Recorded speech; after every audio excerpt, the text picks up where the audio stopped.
Oh yes. Nah, sekarang mari kita balik ke tahap yang keempat. Inner world yang keempat. Yang pertama kita tadi ngomong tentang state, yang kedua tadi kita ngomong tentang belief, yang ketiga tadi kita ngomong tentang standar atau thermostat kita berada di mana.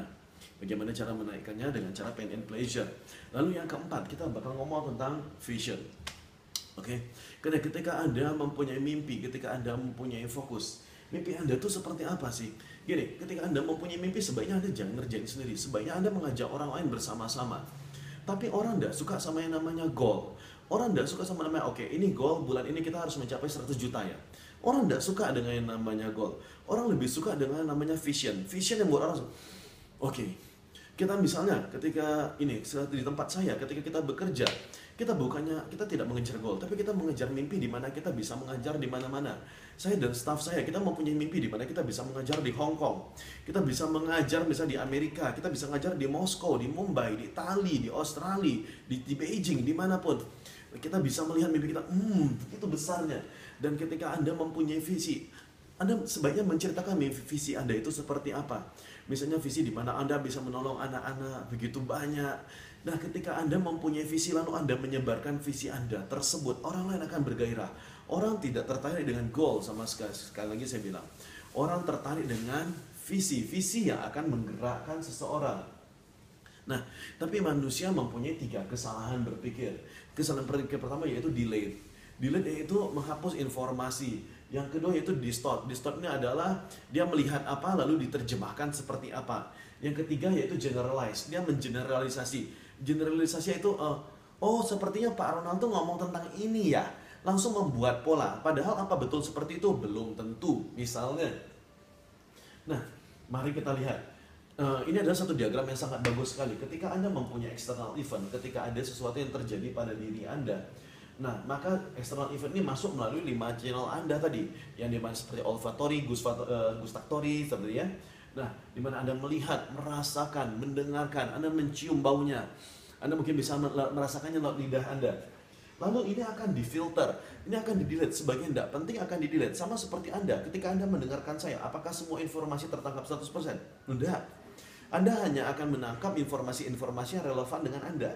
Ketika informasi tidak relevan, informasinya akan di-delete otomatis.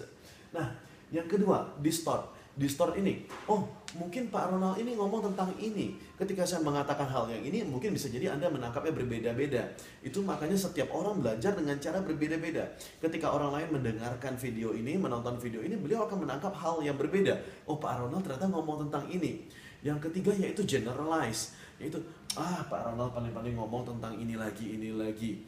Itu yaitu 3 kesalahan berpikir. 3 kesalahan berpikir itu nantinya ini yang akan menjadi bahan pemikiran Anda. Ini yang akan menjadi movie atau tayangan yang terus-menerus Anda tayangkan di pikiran Anda. Nah, ketika Anda sudah memutar film ini di pikiran Anda, itu nanti akan menentukan state Anda, bagaimana emosi Anda.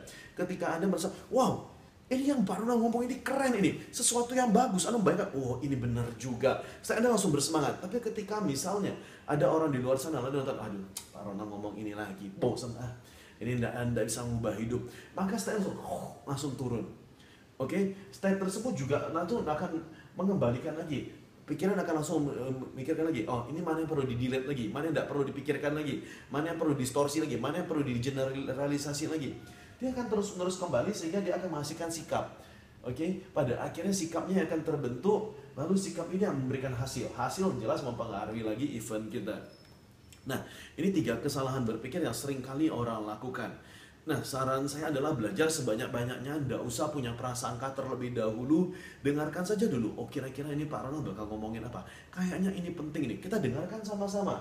Nah, lalu saya pengen Anda, ketika Anda mempunyai mimpi, ketika Anda mempunyai fokus, saran saya mimpi Anda jangan cuma ke satu arah doang. Jangan cuma matanya ngelihat ke satu arah doang.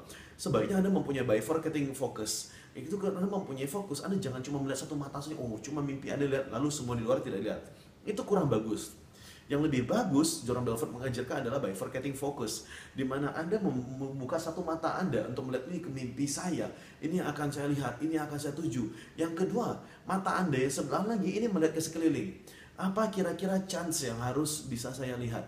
Nah, ketika saya naik pesawat misalnya, seringkali saya tidak nonton TV di pesawat. Saya nggak nonton film. Saya nonton itu adalah flight path-nya. Flight path-nya ini adalah pesawat ini jalannya lurus atau enggak. Kadang-kadang saya lihat pesawat itu, walaupun di jalannya ke situ, tapi dia kadang bisa belok.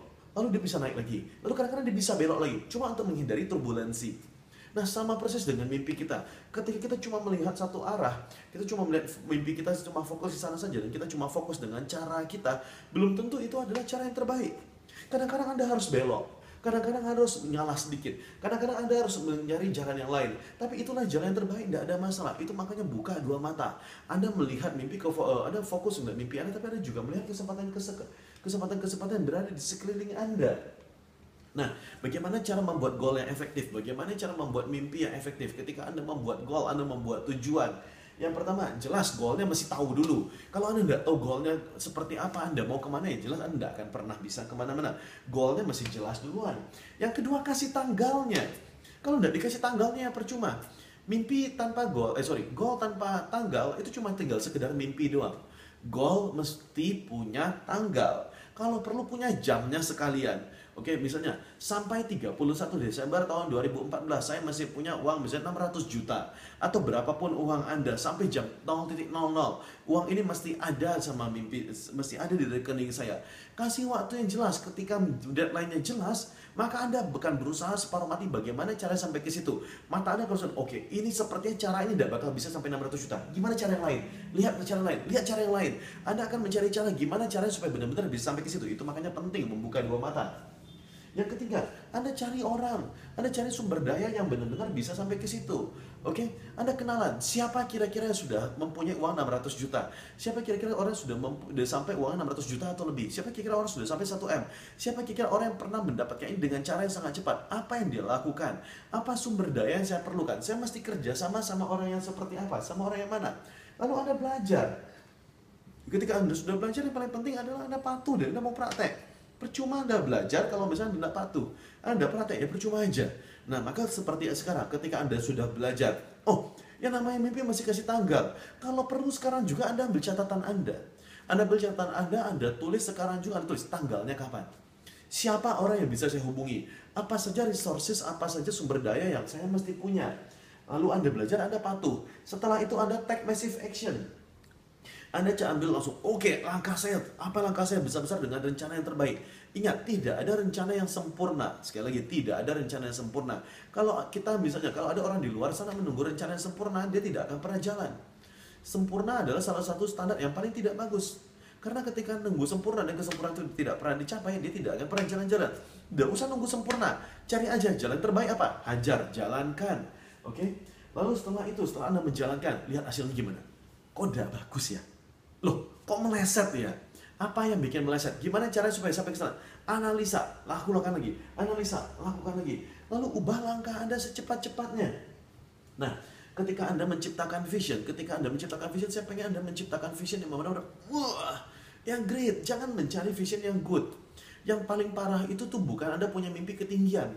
Yang lebih parah itu adalah ketika Anda punya mimpi rendah. Lalu mimpinya tercapai pula. Nah, itu ya cilakanya, oke? Karena good adalah musuh besar dari great. Oke? Ketika sudah mencapai level good, tidak akan bisa mencapai level great. Nah, ketika Anda membuat sebuah visi, buat mimpi yang buat mimpi di luar comfort zone Anda. Buat mimpi yang emosional, ya seolah-olah nyawa kita benar-benar bergantung di sana. Ketika saya mempunyai mimpi seperti Anda lihat. Saya mempunyai mimpi ketika saya membuat seminar ribuan orang. Kalau perlu 10.000 orang, 20.000 orang datang ke sana. Berbondong-bondong ikut seminar saya. Mereka bakal melihat, mereka bakal rame banget, lightingnya bagus banget, sound systemnya bagus banget. Begitu banyak orang terkenal, saya mimpi bisa ngajar di mana-mana. Dan ketika kita bisa melihat mimpi kita dengan sangat nyata, kita kenalan dengan orang yang diperlukan, kita buat rencananya, kita cari bagaimana caranya, buat deadline-nya kapan saya harus sampai ke sana. Ketika Anda membuat mimpi seperti itu dengan sangat jelas, maka Anda akan sampai ke situ. Oke, saya benar-benar pengen bagaimana caranya Anda benar-benar bisa mencapai ke mimpi Anda. Maka saran saya praktek, tuliskan mimpi Anda. Cari mimpi, jangan cari mimpi yang biasa-biasa saja. Tapi cari mimpi yang benar-benar bagus. Setelah mimpinya benar-benar bagus, maka Anda akan diajarkan tools-toolsnya. Ini 4 hal yang kita pelajari di Inner World tadi, oke? Jadi kita belajar tentang state, kita belajar tentang belief, kita belajar tentang thermostat, kita belajar juga tentang mimpi. Mimpi kita sampai kemana? Setelah ini, baru kita belajar teknik-teknik tentang outer world.